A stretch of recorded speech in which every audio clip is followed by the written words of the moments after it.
Olá, eu sou Isabela Anchieta, sou doutora em Sociologia pela USP e eu preparei para nós hoje uma postagem para refletirmos sobre a felicidade.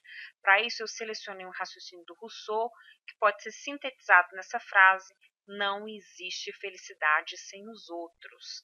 Para isso, o que eu vou fazer? Primeiro, eu vou remontar para vocês uma breve história da felicidade. Parece estranho, né? Mas a felicidade tem sim uma história, no sentido de que a concepção desta ideia vai mudando ao longo do tempo. Eu vou mostrar para vocês.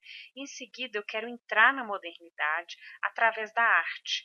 Então, alguns artistas contemporâneos, como Serrault, o Hopper e o próprio René Magritte vão me ajudar também a montar esse raciocínio para vocês. E por fim, eu retomo a questão principal: existe ou não felicidade sem os outros, a partir do Rousseau. Então vamos lá? A começar então pela breve história da felicidade com os nossos autores. Eu começo com Sócrates. O Sócrates é um dos primeiros a dizer que a felicidade não estava apenas na saciedade das necessidades do corpo, mas que a felicidade era um atributo da alma. E para que nós conseguíssemos chegar à felicidade, nós teríamos que ser virtuosos, ter atitudes virtuosas, associando então a ideia de felicidade à ideia de virtude. Depois a gente tem o Epicuro, conhecido como filósofo do prazer, vai nos receitar o tetrafármaco. O que seria isso? Seriam conselhos, 4 conselhos para a gente viver bem. O primeiro: não há o que temer quanto aos deuses. No caso, ele está falando dos deuses do Olimpo. Ele diz: olha, eles estão muito preocupados com as suas próprias questões para preocupar com os sofrimentos humanos. Depois ele diz: não há o que temer quanto à morte. Quando a morte chegar, a nossa vida cessa e pronto, a morte é um nada. Depois ele diz: pode-se suportar a dor, ou seja, toda dor ela passa. E por fim, pode-se alcançar a felicidade. Para ele, esta felicidade ela só seria alcançada através da satisfação dos desejos, que ele vai chamar de naturais e necessários.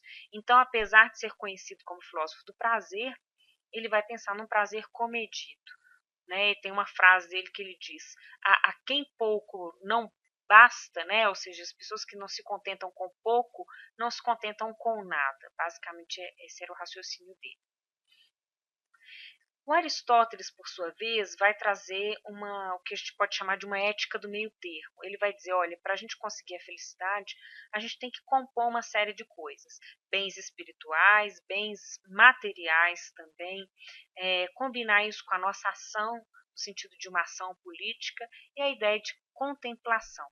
Ele vai resumir o conceito de felicidade na palavra eudaimonia, no sentido de um bom espírito, da ideia de virtude, assim como Sócrates havia pensado. Depois, em seguida, a gente tem a construção da ética cristã, que vai ter a felicidade como centro da sua preocupação. No entanto, a felicidade passa a ser uma promessa de um futuro, dessa vida no paraíso, já que há a vida na terra um vale de lágrimas. Essa concepção persiste até o século XVIII e vai sendo substituída por um pensamento racionalista, como, por exemplo, o Kant, o alemão. Ele vai dizer que a ideia de felicidade é uma ilusão, né? Ele é um racionalista, e para ele a felicidade seria a satisfação de todas as nossas necessidades, o que seria impossível. Thomas Hobbes, conhecido aí da teoria política, ele vai dizer que a felicidade não tem nada a ver com a moral, com virtudes, mas é uma aquisição crescente de poder, e que a felicidade é um desejo contínuo. O Pascal vai dizer algo parecido. Ele vai falar que a felicidade é uma falta, ela nunca está no presente, ela é sempre uma busca. O Spinoza, por sua vez, ele vai ser mais otimista. Ele vai dizer: olha, o desejo não é uma falta, o desejo já é a nossa motivação, é a nossa potência, é o que nos leva à realização da nossa felicidade. A Revolução Francesa, por sua vez, vai trazer para a mentalidade social a ideia de uma democratização da felicidade, de que todos têm o direito de ser felizes. Né? Não só uma democracia no sentido econômico, né, na distribuição de riqueza, mas uma ideia de bem-estar social. O Nietzsche vai ser um crítico da democracia e também um crítico da moral cristã, no sentido que ele vai pensar nessa ideia de coletivos, e ele vai pensar numa uma felicidade mais individualista, ou seja, que o indivíduo tem que buscar. Ele tem um conceito que ele vai chamar de vontade de potência, outras vezes traduzido como vontade de poder, que é esse desejo que nos leva a alcançar alguma coisa. Ele chega a dizer que a essência da felicidade é perder os medos, né, e buscar as questões para além do bem e do mal, o nosso desejo maior. O Freud também vai associar a moral cristã ao mal-estar da civilização, e ele vai dizer quanto mais nós nos civilizamos no sentido de controlar os nossos sentimentos, controlar as nossas pulsões, especialmente as pulsões sexuais, no caso do Freud, mais infelizes nós nos tornamos. Essa ideia também vai se refletir no materialismo burguês, né, de uma série de controles, agora não só um controle de uma pulsão sexual, mas um controle dos modos, um pudor e um controle também da aparência nesses ambientes públicos. Então, há toda uma cultura de uma diversão no espaço público, nas praças, aí no caso a gente tem um quadro do Cerrot em que a gente vê essa burguesia em 1884 visitando aí a ilha de Jática, uma ilhazinha no Rio Sena, né? E a gente vai perceber uma artificialidade, ao mesmo tempo que eles estão num espaço de convívio, eles não estão conectados, nenhum personagem está conectado um ao outro. E apesar desse ambiente parecer um ambiente de distração, eles parecem não estar se divertindo, tanto os burgueses quanto do outro lado os operários, né? Se repete esse ethos, esse sentimento. O Edward Hopper também vai ser um grande intérprete dessa sociedade que parece celebrar o consumo o tempo todo, e ele vai trazer imagens de resistência a esse otimismo obrigatório, mostrando a ideia de um silêncio, de um isolamento, de personagens desconectados, em um espaço aparentemente barulhento, mas que há um silêncio interior profundo e incômodo. Até as mulheres dele, né, aí no cinema, que seria esse espaço da distração, do entretenimento em absoluto, mulheres aí que não conseguem preencher esse vazio existencial. Eu gosto muito da sequência também de janelas do Hopper. Se vocês observarem, são janelas que não têm vidro, elas são um buraco, em que não vai haver a diferença entre o ambiente externo e interno, ou seja, aquela vida que se promete lá fora, ela não se realiza também, e nem dentro. Ele mesmo diz que tratam-se de autorretratos em que ele tenta refletir a própria solidão dele, e ele diz, não sei, quem sabe, também esteja refletindo a própria condição humana. Por fim, vamos nos perguntar, né, afinal, onde está a felicidade? Essa é uma pergunta que instigou muitos pesquisadores, aí vocês estão vendo a Universidade de Harvard, que fez várias pesquisas também para tentar responder isso. E, curiosamente, a conclusão é mais ou menos parecida. Eles vão mostrar, tem uma das pesquisas que eu me recordo, que 75% das pessoas que se diziam felizes foram aquelas que têm relacionamentos sociais saudáveis ou têm sucesso social. Nesse sentido, Rousseau tinha razão, né, quando ele diz que não existe felicidade sem os outros. Para isso, um rápido exercício mental já pode nos conectar a essa resposta, né? O nosso maior momento de felicidade, ou os momentos de felicidade, e os de maior infelicidade, geralmente estão ligados a alguma relação com alguém ou alguma perda de alguma pessoa que a gente ama. Mas vamos lá, vamos voltar para o Rousseau. Eu vou montar rapidinho o raciocínio dele para vocês entenderem por que ele chega a essa conclusão. Ele vai dizer o seguinte: a humanidade se funda em sua fragilidade e incompletude, ou seja, nós já nascemos dependendo um dos outros. É claro que a gente pensa em uma criança, num bebê, mas também há uma dependência social, no sentido que eu dependo da estima alheia.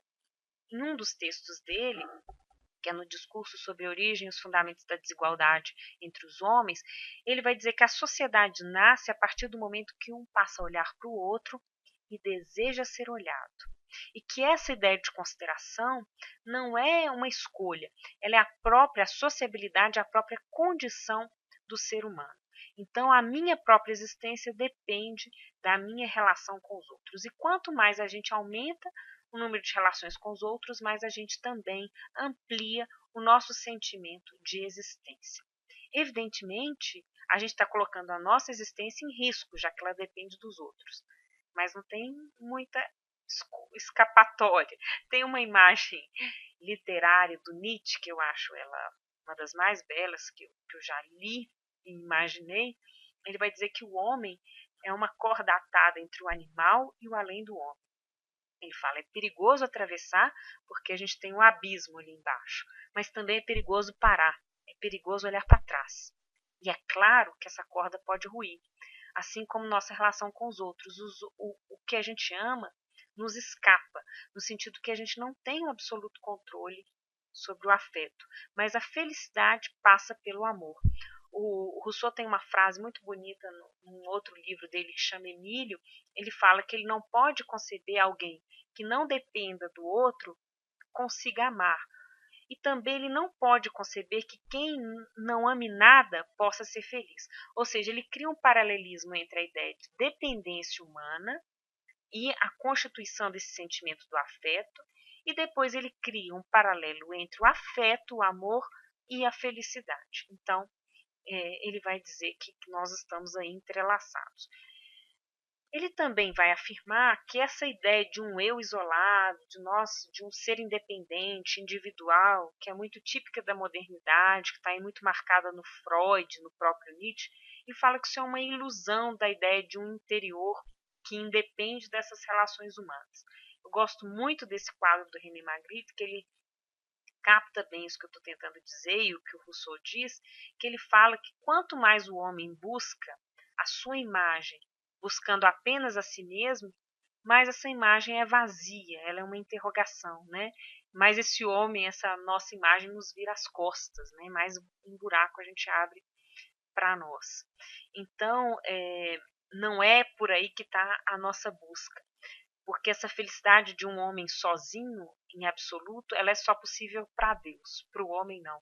A nossa felicidade, ela é sempre incompleta, porque ela depende do outro, ela é sempre precária nesse sentido, e é por isso que ele vai dizer que a felicidade humana é uma frágil felicidade. É isso. Espero ter apontado as questões importantes para vocês. Eu vou passar agora rapidinho, como de costume, nos livros que fundamentam esse raciocínio, que vocês podem aprofundar a reflexão lendo esses textos que eu vou sugerir. O primeiro deles é A Mais Bela História da Felicidade. Encontrei ele na estante virtual, não encontrei ele em livraria nenhuma, ele está esgotado. Depois é O Discurso sobre a Origem e os Fundamentos da Desigualdade entre os Homens, do Rousseau, um livrinho pequeno que vocês encontram em várias livrarias. E o Tizet Todorov, A Vida em Comum, um livro delicioso que também ele vai recorrer aí vários autores. É isso, espero nos encontrar mais vezes em próximas postagens, tanto no Facebook quanto no meu canal do YouTube. Obrigado pela companhia e espero vocês até a próxima postagem.